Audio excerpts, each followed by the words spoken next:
Ganga TV studio channel ప్రేక్షకులకి నూతన సంవత్సర శుభాకాంక్షలు. ఇప్పుడు నర్సాపురంలో ప్రముఖులు లక్ష్మీ ప్రసన్న పెయింట్స్ అధినేత దివి సత్యన్, ఈయన చిరు అండ్ పవన్ యూత్ ద్వారా, మదర్ తెరీసా సేవా సమితి ద్వారా ఎన్నో సేవా కార్యక్రమాలు ఎంతో కాలంగా చేస్తూ ప్రజలకు ఎప్పుడు అందుబాటులో ఉంటున్నారు. అంతేకాకుండా ఇప్పుడు ఫేస్బుక్, వాట్సాప్, యూట్యూబ్లో ఈయన హల్చల్ చేస్తున్నారు.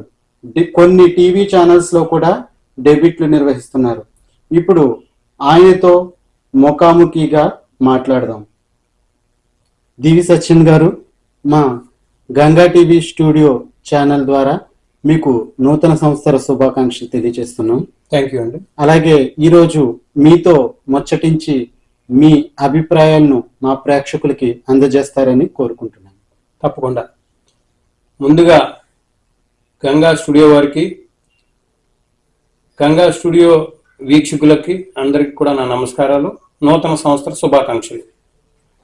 శ్రీధర్ గారు, మీరు గంగా స్టూడియో పెట్టి ఈ రోజున నన్ను ఇంటర్వ్యూ తీసుకోవటం నిజంగా నేను చాలా ఆనందపడుతున్నాను. మీరు గంగా టీవీ అనేక రకాల కార్యక్రమాలు చేసి ప్రజల్లో మీరు చాలా బాగా అభివృద్ధి చెందింది మీ గంగా టీవీ అండ్ స్టూడియో. నేను చిరంజీవి యువత,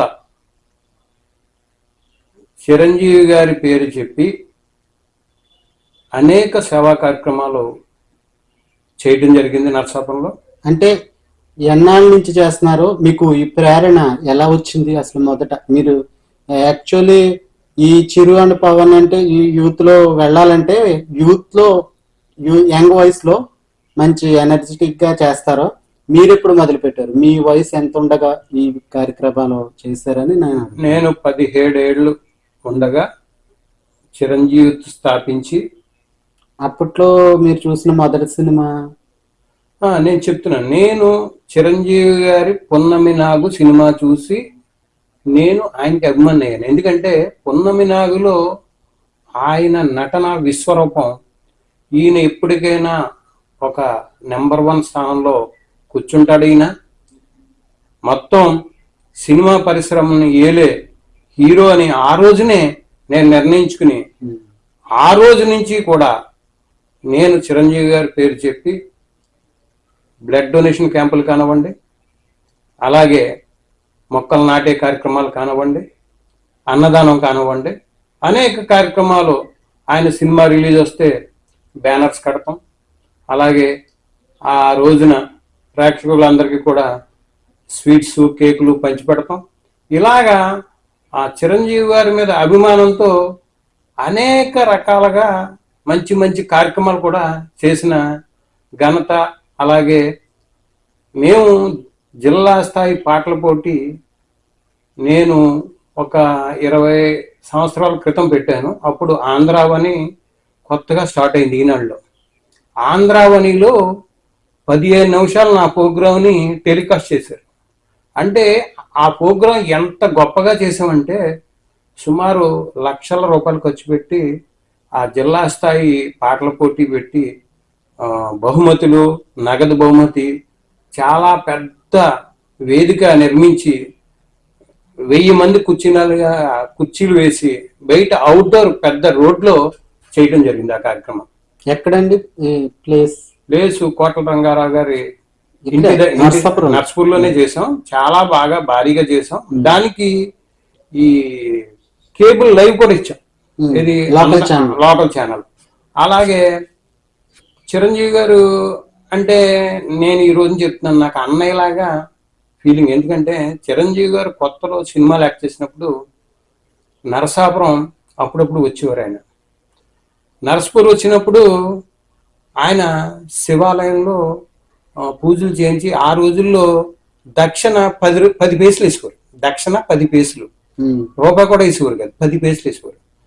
ఆ రోజుల్లో చిరంజీవి గారు 1116 వేసేటప్పటికీ ఆ పంతులందరికీ కూడా ఒక పండగలాగా అనిపించింది. ఆ రోజు నేను చిరంజీవి గారి పక్కన మండపం, ఆ మండపం కాడ కూర్చున్నాడు ఆయన, నేను మండపం పక్కన ఆయన పక్కనే కూర్చున్నాను. అప్పుడు నేను నిక్కర్లు వేసుకున్న వయసు అది. అయినప్పటికీ చిరంజీవి గారు అంటే అభిమానం. అప్పుడు తర్వాత కోతల రాయుడు సినిమా రిలీజ్ అయిన తర్వాత ఆయన అంబేశ్వరాల్లో సినిమా చూసాడు ఆయన. అలాగే ఆయన సినిమాలు నటిస్తున్నప్పుడు ఆయనకి చిన్న యాక్సిడెంట్ అయింది. ఇది కొద్దిగా యాక్సిడెంట్ అయితే రెస్ట్ తీసుకుంటానికి మొగల్తూరు వచ్చేసారు ఆయన. మొగల్తూరు వచ్చినప్పుడు ఆయన మళ్ళీ ఇక్కడ గ్రంథి బాబులని చిరంజీవి గారికి ఫ్రెండ్ ఉన్నాడు. ఆ గ్రంథి బాబులు గారు చేతకు తీసుకుని ఈయన సిద్ధాంత రాజగుట్టు గడికి వచ్చి అక్కడ సోడా తాగి ఆయన కొంచెంసేపు ఆ రోజున కూడా మేము మాట్లాడటం జరిగింది. అంటే ఇవాళ ఆయనకి కోట్లాది మంది అభిమానులు ఉన్నారు. కానీ నాకు ఒక చిన్న డౌట్, ఆ అభిమానుల్లో మన నర్సాపూర్ లో దిగు సచిన్ ఉన్నాడు అనే అలాంటి ఏదైనా ఆయనకి ఉంటుందా? అందరు మీ ఎప్పుడైనా ఫోన్ చేయటం కానీ కాల్ చేయటం కానీ? ఫోన్ చేయటం కాదు కానండి, నేను చిరంజీవి గారి ఇంటికి డైరెక్ట్ గా వెళ్ళాను. ఎలా అంటే నేను చినిమిలి సత్యనారాయణ గారు, పోల్శెట్టి రఘురాం, ఇక్కడ అందే రామ్ సతీష్ కాలేజీకి డొనేషన్ తీసుకురావడం కోసం వెళ్ళాం. ఆయన డొనేషన్ ఇచ్చారు. వైన్ కాలేజీకి పీజీ బ్లాక్ ఆయన పేరు పెట్టడం జరిగింది. ₹1,00,00,000 ఇచ్చారు ఆయన. ఇవాళ ఈ మధ్య కాలంలో రీసెంట్ గా ఓల్డ్ ఫ్రెండ్స్ మీట్ పెట్టారు హైదరాబాద్ లో. ఆ ఓల్డ్ ఫ్రెండ్స్ హైదరాబాద్ లో మీట్ పెట్టినప్పుడు ఆయన ఏమన్నారంటే, ఈ మన సెక్రటరీ అండ్ కరస్పాండెంట్ మన చిన్నిలి సత్యనారాయణ గారికి ఒక మాట ఇచ్చారు ఆయన. మీరు నరసాపురం వైన్ కాలేజీలో మీరు యాక్టింగ్ స్కిల్స్ పెంచేలాగా మీరు ఒక పెద్ద భవనం కట్టండి, ఆ భవనానికి ఎన్ని కోట్లైనా నేను ఇస్తాను అని అక్కడ వాగ్దానం చేసాడు ఆయన. ఆల్రెడీ అది ప్రాసెస్ జరుగుతుంది అది. అలాగా ఆయన నరసాపురం అంటే ఆయనకి చాలా అభిమానం. ఎందుకంటే నర్సాపూర్ మిషనరీ ఆసుపత్రిలో పుట్టాడు ఆయన. ఆ మిషనరీ మిస్సమ్మ అంటారు.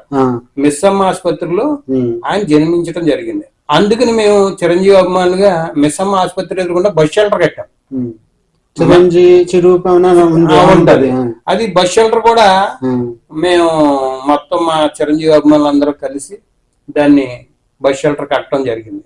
అలాగే మొగల్తూరులో చిరంజీవి గ్రంథాలయం కూడా మా సహకారంతో ఆ రోజున తెలుగుదేశం గవర్నమెంట్ లో అదేంటంటే మనం 30% ఇస్తే వాళ్ళు 70% ఇచ్చేలాగా గవర్నమెంట్ ద్వారా అది గ్రంథాలయం కట్టడం జరిగింది.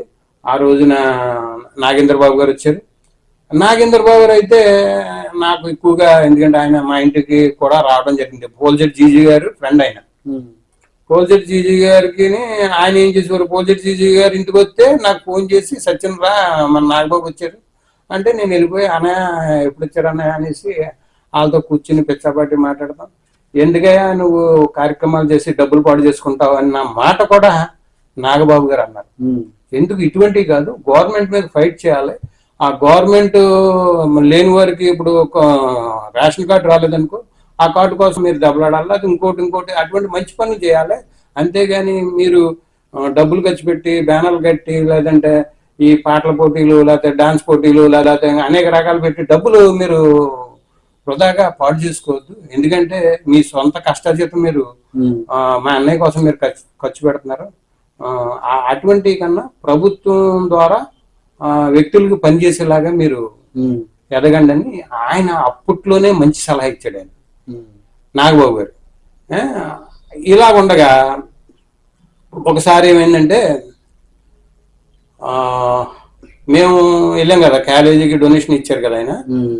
ఆ తర్వాత ఒకసారి ఆయన పేరుపాలెం వచ్చారు. ఆయన ఇది పేరుపాలెం ₹6 కోట్ల ఎంపీగా మినిస్టర్గా ఉండగా, ఇది మన టూరిజం శాఖ మినిస్టర్గా ఉండగా ₹6 కోట్ల మన పేరుపాలెంకి శాంక్షన్ చేసి దాన్ని పనులన్నీ కూడా మమ్మల్ని అందరినీ కూడా దగ్గరుండి చూసుకుని జాగ్రత్తగా చేయించండి అన్న మాట మాట్లాడటం జరిగింది. అది ఓపెనింగ్ వచ్చారు అప్పుడు పేరుపాలెం తర్వాత. ఇది ఎన్ని పనులు అయిపోయిన తర్వాత ఓపెనింగ్ వచ్చారు. ఓపెనింగ్ వచ్చినప్పుడు కొత్తపల్లి సుబ్బారాయుడు గారు, నేను, బండారు మాధవ్ నాయుడు గారు, మొత్తం ఇలా నాయకులందరూ కూడా సభా కార్యక్రమం ఏర్పాటు చేయడం జరిగింది. ఆ సభలో చిరంజీవి గారి పక్కన కూర్చోవడం నా అదృష్టంగా భావిస్తున్నాను. ఎందుకంటే చిరంజీవి గారి పక్కన ఒక సభా కార్యక్రమంలో కూర్చోవడం అంటే అది ఆషామాషి కాదు.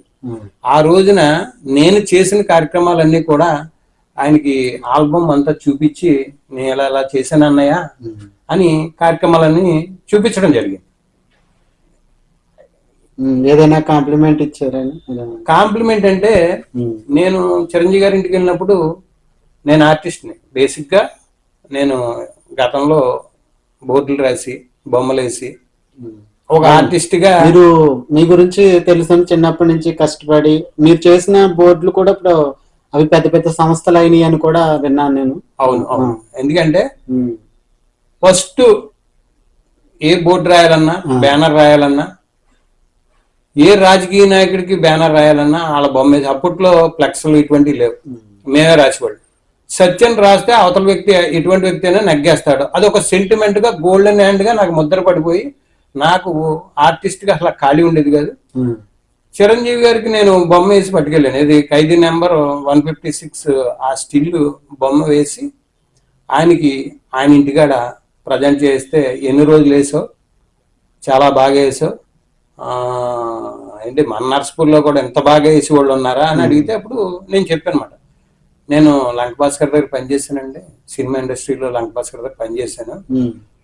లంక భాస్కర్ దగ్గర పనిచేసావా, అది నీ టాలెంట్ అని అని ఆయన మెచ్చుకుని నన్ను భుజం తట్టి, తమ్ముడు శభాష్ అని మెచ్చుకున్నాడు ఆయన. ఆ కితాబు మాకు 100 ఏనుగులు బలం ఇచ్చేసింది మాకు చెప్పాలంటే. అలాగా ఆయనతో అలా ట్రావెల్ చేస్తుండగా ఆయన తమ్ముడు పవన్ కళ్యాణ్ గారు. ఒక విషయం, మీరు అప్పుడు ప్రజారాజ్యం పార్టీ పెట్టినప్పుడు మీరు అప్పుడు ఎంతవరకు మీకు ఏదైనా పదవి లాంటిది ఇవ్వడం కానీ, మీరు ఏదైనా ఆ పార్టీ కోసం అప్పుడు ఏదైనా కృషి చేయడం కానీ అలాంటిది ఏదైనా చేశారా? చాలా ఖచ్చితంగా చెప్పవలసిన విషయం ఏంటంటే, ప్రజారాజ్యం పార్టీ పెట్టిన వెంటనే పెద్ద తిరుపతిలో మహాసభ పెట్టారు. ఇక్కడి నుంచి మేము ట్రైన్ లో మొత్తం నరసాపురం ప్రజలు, పాలకొల్లు ప్రజలు, అలా అన్ని నియోజకవర్గ ప్రజలు మేము పెద్ద తిరుపతిలో ఆ కార్యక్రమం చాలా గ్రాండ్ గా ప్రజారాజ్యాన్ని ఇనాగ్రేషన్ చేశారు. ప్రజారాజ్యం పార్టీలో నాకు జిల్లా సెక్రటరీ పదవి ఇచ్చారు. జిల్లా సెక్రటరీ అంటే జిల్లా అంతా తిరిగి ప్రచారం చేసాం మేము. ఇది జిల్లా అంతా తిరిగి ప్రజారాజ్యం పార్టీ కోసం చాలా శ్రమించి చేసాం. అయితే అప్పట్లో మనకు 16 సీట్లు నెగ్గాం. అంటే ఏంటంటే అవతల ప్రత్యర్థులకి మనకి తేడా ఏంటంటే, వాళ్ళు మొత్తం డబ్బుతో ప్రజలను కొనేశారు. ఎందుకంటే మేము ఎవరికి రూపాయి పంచిపెట్టాల, మా అభిమానులు సిన్సియర్ గా చేశారు తప్ప ఈ రాజకీయ నాయకులు డబ్బు పంచటాలు గాని, లేకపోతే మద్యం పంచటాలు కానీ, వచ్చిన ఓటు బ్యాంక్ అంతా కూడా చిరంజీవి అభిమానుల ద్వారానే వచ్చినాయి ఓట్లన్నీ కూడా. ఆ రోజుల్లో ఆయనకి ఓటు శాతం చాలా బలంగా వచ్చింది చెప్పాలంటే. ఆయన రెండోసారి కూడా ఆయన ఊపిరి పట్టి ఉంటే ఇవాళ ఆయన సీఎం, ఖచ్చితంగా ఆయన సీఎం అవుతాడు. ఇవాళ ఆయన తమ్ముడు పవన్ కళ్యాణ్ గారు జనసేన పార్టీ పెట్టి ఆయన ప్రజల్లోకి వచ్చారు. జనసేన పార్టీ పెట్టిన కాడి నుంచి, జెండా మోసిన కాడి నుంచి కూడా నేను ఆ పార్టీలో ఆయన మీద అభిమానంతో పార్టీ కోసం ఎంత కష్టపడ్డాను. ఎన్నో డిబేట్లో ప్రత్యర్థులకి ఘాటుగా సమాధానం ఇచ్చి వాళ్ళని నోరు మూయించి, ఎందుకంటే చాలా మంది అవమానాలు, పవన్ కళ్యాణ్ ఒక మాట మీద ఉండడు, పవన్ కళ్యాణ్ కొంచేపు ఇలాగా తెక్కలోడు, ఇలాగా అనేక రకాల మాటలు. అలాగే ప్రజారాజ్యం పార్టీని ఇలా చేసేసారు, విలీనం చేసేసారు, రేపొద్దున పవన్ కళ్యాణ్ గారు కూడా అలాగే చేస్తారన్నట్టుగా ఒక అపోహ అలా ఉండిపోయింది. అపోహతో ఆయన ఫస్ట్ పార్టీ పెట్టిన తర్వాత 1 సీటు మాత్రమే నాకు గెలిచాం. అతను కూడా మాకు హ్యాండ్ ఇచ్చి వేరే పార్టీలో జాయిన్ అయిపోయాడు. అయితే పట్టని విక్రమార్కుల్లాగా పవన్ కళ్యాణ్ అనే వ్యక్తి ఒక నీతి నిజాయితీ, ఆయన సొంత డబ్బులే పేద ప్రజలకు పంచిపెట్టే వ్యక్తి. రైతులకు 30 కోట్ల రూపాయలు ఇచ్చాడు, ఇండస్ట్రీలో ఎంతో మందికి లక్షలాది రూపాయలు ఇచ్చాడు. ఆయన క్యాంపెయిన్ ద్వారా అన్ని చోట్లకి వెళ్ళినప్పుడు గిరిజన ప్రాంతాల్లో రోడ్లు లేవు, నడుస్తానికి కూడా ఇబ్బంది. ఆ రోజున వాళ్ళకి వాగ్దానం చేశాడు, నేను నగ్గితే మీకు రోడ్లో వేస్తాను, మంచినీరు సదుపాయం కల్పిస్తాను. కాదండి, ముందు మాకు అర్జెంటుగా ఇక్కడ మంచినీరు సదుపాయం కల్పించండి అన్నాడు. అంటే వెంటనే ఆయన సొంత డబ్బులు తీసి బోరుబావులు తవ్వించి. కానీ ఒక మెరకల్ ఏంటంటే ఆయన ఎక్కడ అడుగు పెడితే అక్కడ మాత్రం అంత సస్యశ్యామలంగా అదే ప్రజలకి సంతృప్తి అవుతున్నారు. ఖచ్చితంగా. ఎందుకంటే ఒక నీతి నిజాయితీ పరుడు పాలన చేస్తే ఎలా ఉంటుందో చూపిస్తున్నాడు ఇప్పుడు ఆయన పవన్ మార్కు. ప్రజలు ఎలా అనుకుంటున్నారంటే ఒక శ్రీకృష్ణ పరమాత్ముడు వచ్చాడు, ఈ దుష్ట రాజ్యాన్ని 11 సీట్లకు పరిమితం చేసి కనీసం వాళ్ళకి ప్రతిపక్ష వాదా కూడా లేకుండా చేసిన ఘనత పవన్ కళ్యాణ్ గారికి ఉంది. ఈ కూటమి ప్రభుత్వంలో ఆయన ప్రధాన పాత్రధారిగా, ఒక కృష్ణుడు పాత్రధారిగా అటు ఇటు కలిపి ఇవాళ కేంద్ర ప్రభుత్వం నుంచి ఎన్నో కోట్ల రూపాయలు తీసుకొచ్చి ఇవాళ మన ఆంధ్రప్రదేశ్ రాష్ట్రాన్ని అభివృద్ధి చేయడానికి రోడ్లు కానివ్వండి, మంచినీరు సదుపాయం కానివ్వండి, లేదంటే సంక్షేమ పథకాలు, అలాగే మన సబ్సిడీ సిలిండర్స్ 3 సిలిండర్స్, అలాగా ప్రతిదీ కూడా అమలు చేసుకుంటూ వస్తున్నారు. వీళ్ళు వచ్చి 6 నెలలు అయిందో లేదో ప్రతిపక్షాలు ఏదో బురద జిమ్మాలని ప్రయత్నాలు చేస్తున్నారు. అవి ప్రజలు ఎవరో నమ్మరు. ఎందుకంటే ప్రజలు ఎవరో ఎందుకు నమ్మరు అంటానంటే, ఆల్రెడీ కరెంట్ ఛార్జీలు ఆలే పెంచి ఆ పెంచిన ఛార్జీలు మేము పెంచకుండా ఉంటే వాళ్ళు ఏమన్నారా అంటే మేము పెంచామన్నట్టుగా ప్రచారం, ధర్నాలు, ర్యాలీలు చేస్తున్నారు. అది కూడా డబ్బులు ఇచ్చి కిరాయి ఇచ్చి మనుషులు తెప్పించుకుంటున్నారు, ఏది ర్యాలీలకి ధర్నాలకి. కానీ పవన్ కళ్యాణ్ అనే వ్యక్తి రోడ్డు మీదకి వస్తే 10 లక్షల జనం రూపాయి ఖర్చు పెట్టకుండా మా సొంత డబ్బులు పెట్రోల్ కొట్టించుకుని మేము ఆయన వెనకాల నడుస్తాం. ఆయన ప్రాణాలకు ఏమైనా హాని కలిగితే ముందు మేము అడ్డుపడతాం ఆయనకి. ఎందుకంటే పవన్ కళ్యాణ్ గారని నీతి నిజాయితీ పరుణ్ణి మనం కాపాడుకోవాల్సిన, ఈ ఆంధ్రప్రదేశ్ కాదు యావత్ భారతదేశంలో పవన్ కళ్యాణ్ గారిని కాపాడుకోవాల్సిన అవసరం ఉంది. మీకు పవన్ కళ్యాణ్ గారికి మధ్య ఏదైనా మామూలుగా ఉందా మాటలు కానీ ఇలా ఏదైనా? అంటే పవన్ కళ్యాణ్ గారు ఫస్ట్ భీమవరంలో సమస్యలు తెలుసుకోవడానికి ఆయన ఒక ప్లేస్ లో చాలా రోజులు బస్ చేశారు ఆయన. అప్పుడు నేను కూడా ఒక 4-5 రోజులు కూడా ఉండి తిరిగిన సందర్భాలు ఉన్నాయి. ఆయనతో ఏ ఊరండి మీది అని నన్ను అడిగారు. నరసాపురం అండి, నా పేరు సత్యనండి అని చెప్పాను. ఫోటో దిగుతారా రండి అని ఫోటో ఇచ్చారు. అయితే చీకటగా కొద్దిగా గదిలో చీకటగా ఉండటం వల్ల ఒక మాదిరిగా వచ్చింది ఆ ఫోటో. అయితే తర్వాత మళ్ళీ ఆయన నరసాపురం ఎలక్షన్ టైంలో హెలికాప్టర్లు వచ్చారు, ఇది మన గ్రౌండ్ వైన్ కాలేజ్. వస్తే అక్కడ బుకే పట్టుకుని వెళ్తే పాపం ఆయనకి సెలైన్లు ఎక్కించి ఇవి ఉన్నాయి. నేను ఈ బుకే మొయ్యలేను కాబట్టి మీరే పట్టుకుని ఏమనుకోద్దని అన్నాడు. పర్వాలేదండి అన్నయ్య, దానికే ఉంది, ఎందుకంటే మిమ్మల్ని కలితే మా అదృష్టం. చాలా మంది మిమ్మల్ని కలవాలని ఉంటది కానీ కలవలేకపోతున్నారు, కానీ నాకు ఆ భాగ్యం కలిగింది, చాలా సంతోషం అన్నయ్య, పవన్ కళ్యాణ్ అన్నయ్య అని చెప్పి ఆయన కూడా నడుచుకుంటూ ఇక్కడ మన నరసాపురంలో ఇక్కడ మెయిన్ రోడ్ సెంటర్ లో సభా కార్యక్రమం జరిగింది. ఆ సభకి ఆయన వచ్చి మాట్లాడి వెళ్ళిపోయారు. ఇలాగా మెగా ఫ్యామిలీకి మేము నా చిన్నప్పటి నుంచి కూడా ఇంచుమించు 40 సంవత్సరాల పైనే వాళ్ళకి సేవలు చేసుకుంటూ వచ్చాం. కానీ ఏంటంటే చిరంజీవి గారు కానీ పవన్ కళ్యాణ్ గారు కానీ ఒక పని చేయాలి. ఈ గంగా టీవీ ద్వారా, స్టూడియో ద్వారా నేను తెలియజేస్తాను, ప్రతి ఊర్లో అభిమానులు మీకు చాలా మంది ఉన్నారు. అయితే ఎవరైతే ఎక్కువగా మీకోసం పనిచేస్తారో వాళ్ళకి నెలకొకసారి మీరు ప్రతి ఊరి నుంచి ఆయన రప్పించుకుని మీరు సరదాగా మాట్లాడి ఒక ఫోటో ఇస్తే ప్రతి అభిమాని ఆనందపడతాడని ఈ సందర్భంగా నేను తెలియజేస్తున్నాను. గుడ్ ఐడియా అండి.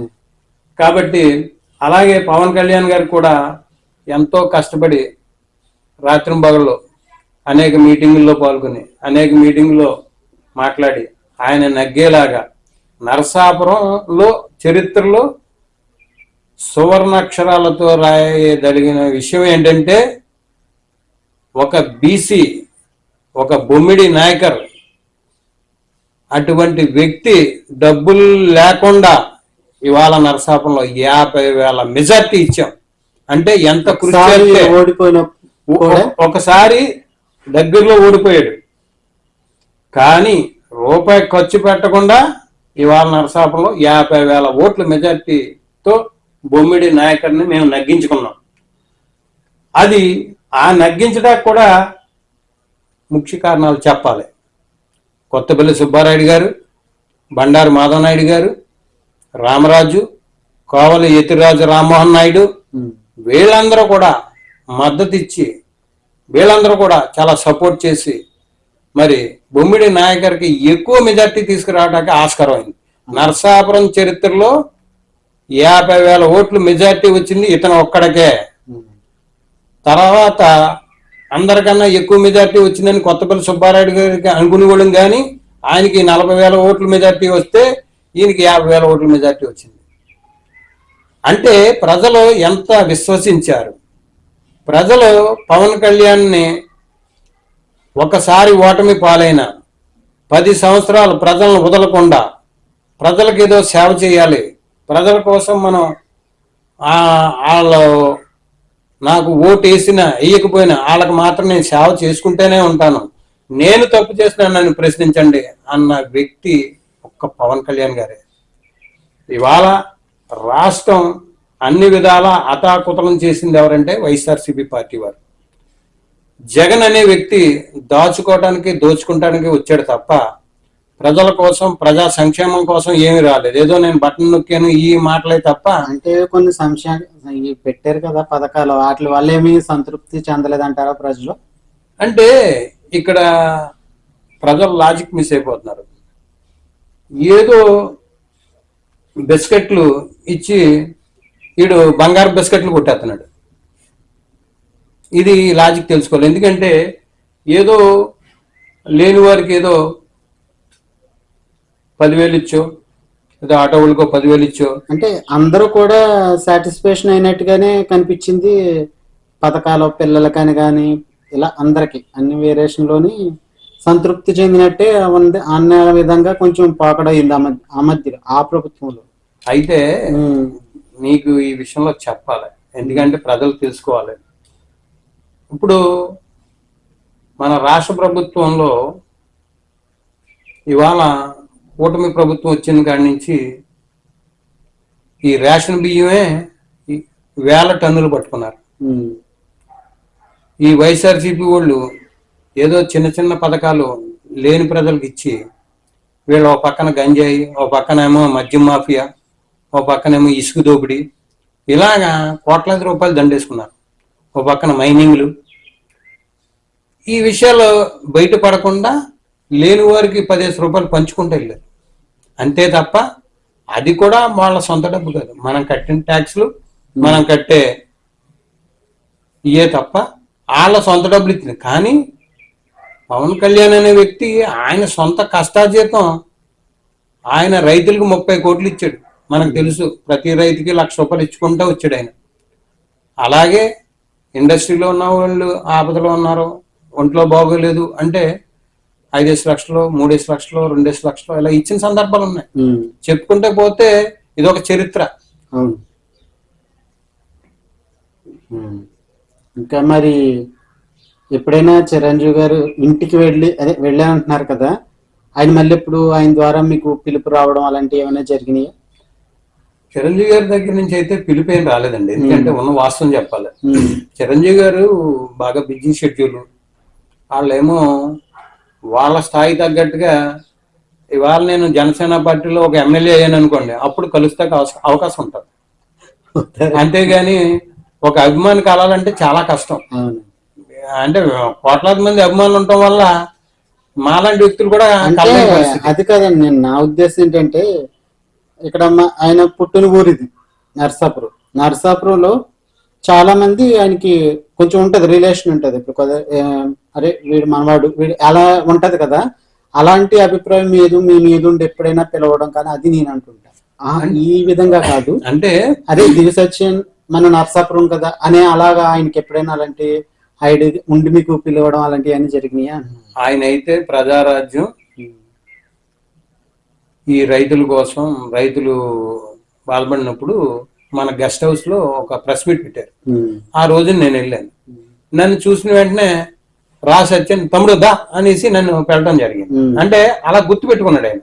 అంటే ఎంతో కొంత అందరు అభిమానులు కన్నా ఐడెంటిఫై చేశారా లేదా, ఐడెంటిఫై చేసి నన్ను పిలిచారు. ఇంకోటి ఏంటంటే చిరంజీవి ఫ్రెండ్ గ్రంథి బాబులు గారు అనే ఒక వ్యక్తి ఉన్నాడు. ఆయనకి తెలుసు నేను ఎన్ని కార్యక్రమాలు చేశాను, నేను ఎంతంత డబ్బులు నా సొంత డబ్బులు ఎంత పాడు చేసుకున్నానన్న సంగతి కూడా ఆ గ్రంథి బాబులు గారికి తెలుసు. మీరు ప్రతి సంవత్సరం చేస్తారు కదా ఇదే మదర్ తెరేసా సమితి ద్వారా, ఈ చిరు అండ్ పవన్ యూత్ వీటి ద్వారా మీరు ఎక్కడో చోట మీరు హల్చల్ చేస్తుంటారు, ఏదో విధంగా చేస్తారు. అదే అంటుంటే కార్యక్రమాలు అయితే సేవా కార్యక్రమాలు చేయడంలో నర్సపూర్ లో చిరంజీవి అభిమానిగా, పవన్ కళ్యాణ్ అభిమానిగా, మదర్ తెరిసా సేవా సమితి అధ్యక్షుడిగా నేను చేసిన కార్యక్రమాలు ఎవరూ చేయలేదు. హైయెస్ట్ లో మీ పేరే గ్రోత్ లో ఉంటది, అదే అంటుంటా. అంతగా అంటుంది, ఇదైతే వాస్తవం. అలాగే అదే ఇవన్నీ గుర్తించి అరే మన దివసని ఇలా చేస్తున్నాడు, ఆ క్రెడిట్ అలాంటిది ఏదైనా మీకు అక్కడి నుంచి వచ్చిందా అని నేను అంటున్నాను. అంటే ఇక్కడ ఏంటంటే నేను కూడా నీలాగానే చిరంజీవి గారు నాకు కౌరెడతారు, నేను ఎప్పుడోకప్పుడు వెళ్ళి కలుపుతాను అని అనుకుంటాను. కానీ అలాగైతే జరగల. కానీ ఇక్కడ మన డాక్టర్ చిమ్మిలి సత్యనారాయణరావు గారి ద్వారా వెళ్ళాను ఒకసారి ప్రజారాజ్యంలో మొత్తం 70 మంది వెళ్ళాం. ఆ రోజున చిరంజీవి గారిని ఫోటో అడుగుతాకి ఎవరికి ధైర్యం సరిపోలా. నేను ఒక్కడినే అడిగాను, అన్నయ్య ఇక్కడ అందరికి నీ చేత సింగిల్ ఫోటో తీయించుకోవాలని ఉంది అన్నయ్య, మాకు ఫోటో ఛాన్స్ ఇవ్వన్నాయా అన్నాను. అంటే వెంటనే ఫోటోగ్రాఫర్ రా వచ్చి మొత్తం ఫోటోలు తీ అందరికి అని చెప్పి ఆయన అందరికీ ఫోటోలు ఛాన్స్ ఇచ్చారు. అది ఒక విధంగా నేను గర్వపడతాను. ఎందుకంటే అన్నయ్య నా మాటిని అందరికీ ఫోటోలు ఇచ్చాడు. అంటే అక్కడ నేను గుర్తింపు పడినట్టే కదా. అవునవును. అది అంటే అన్నయ్యకి నాకు ఉన్న ఒక్క చెప్పాలంటే ఆయన రక్తం పంచుకుని పుట్టలేదు తప్ప నేను ఎప్పుడు కూడా వాళ్ళ అన్నయ్యల కిందే చూశాను. ఎప్పుడు కూడా వాళ్ళ మీద ఒక మాట కూడా పన్నాను. ఎన్నో గొడవలకు వెళ్ళిన సందర్భాలు కూడా ఉన్నాయి, అది మీకు తెలుసు. అది నా చిరంజీవి గారి మీద అభిమానం, పవన్ కళ్యాణ్ గారి మీద అభిమానం. ఓకే సచిన్ గారు, మీరు మా గంగా టీవీ స్టూడియో ప్రేక్షకులకి మీ అమూల్యమైన చిరంజీవి గారికి మీకు ఉన్న అనుబంధాన్ని తెలియచేసినందుకు మీకు మా ప్రత్యేక కృతజ్ఞతలు. నమస్తే సార్. Thank you. మీ ఛానల్లో కూడా నన్ను ప్రమోట్ చేయడానికి వచ్చినందుకు కూడా నీకు ప్రత్యేక ధన్యవాదాలు. నీ స్టూడియో చాలా దినదిన అభివృద్ధి చెందాలని మనస్ఫూర్తిగా కోరుకుంటున్నాను. Thank you very much.